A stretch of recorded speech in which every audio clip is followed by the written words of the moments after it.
Prime turning point থাকবে আমাদের price 100% এটা বেস্ট ডিল হতে যাচ্ছে। MSI B450 Pro Max official মাদারবোর্ডটা বাংলাদেশের সবচেয়ে জনপ্রিয় মাদারবোর্ডগুলোর মধ্যে একটা। AM4 সকেটের যে কোনো প্রসেসর এটা supported, that's mean 5600G, 5600, 5600X, 5700 সব কিছু। প্রসেসর হিসেবে 5600 যেই প্রসেসরটা, এটার প্রসেসর আপনি কম্পিট করতে পারেন মানে Core i5-এর 10 জেনারেশনের সাথে, অথবা 11-12 থেকেও মাঝে মাঝে বেটার পারফর্ম করে, যেহেতু এটা এই প্রসেসরের স্পিডটা প্রাইসের তুলনায় যদি কম্পেয়ার করেন, আপনি চোখ বন্ধ করেই মানে Core i5-কে আপনি বিট করার মতো ক্যাপাসিটি রাখে।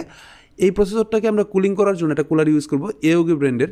এই কুলারটা একটা মিনিমাল একটা কুলার। এই কুলারটা যদিও RGB একটা শেড আছে, এই কুলারটা ইউজ করার মূল কারণ হচ্ছে কেসিংটা। কারণ আমরা যে ক্যাবিনেটটা চয়েস করেছি এটাতে আমরা ডিপ কুলার একে 400 অথবা একে 500 AG500 যে সিরিজগুলো আছে, অথবা গেম ডিএজের যে সিরিজগুলো আছে, এগুলো আমরা ইউজ করতে পারবো না, কারণ এটার জন্য একটা ছোটো কুলার দরকার হয়। সেই জন্য আমরা নিচ্ছি